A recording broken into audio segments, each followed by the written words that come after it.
Everyone, so কালকে হলো আমার বার্থডে আর আমার বোন আমার অনেক বড় একটা আজকে সারপ্রাইজ দিছে। মানে তিয়ান আপু এখন মানে আমি ওরা জানাইছি মানে অনেকক্ষণ আগেই যে আমার বার্থডে, আর ওইটার আগে আমি ওরা একটা অনেক বড় একটা সারপ্রাইজ দিছি।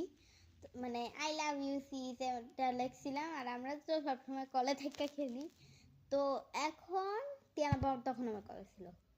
এখন ওই বলে যে থ্যাংক ইউ, অনেক সুন্দর হয়েছে জায়গাটা। আমাদের ভিতরে অনেক রাগারাগি হয়েছিল, তারপর আবার ঠিক হয়ে গেছে। তারপর আবার ও 8:12 না, টাইম ঠিক নেই। তো এখন তিয়ানাপু আমারে গিফটটা দেওয়ার জন্য মানে অনেকক্ষণ পরে গিয়ে বলে যে তোমার যেহেতু বার্থডে, তো আমি তোমাকে একটা গিফট দিব, তুমি একটু ওই কোনায় গিয়ে থাকো। আমি বললাম যে আচ্ছা ঠিক আছে।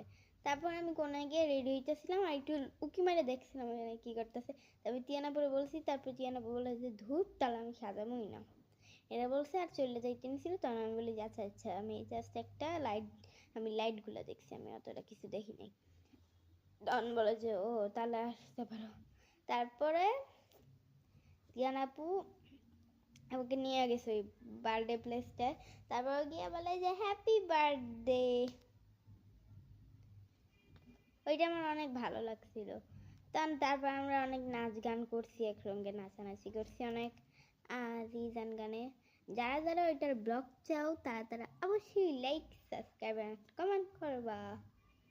আর কালকে আমি আমার নানু বাসায় যাবো আর দাদু বাসায়।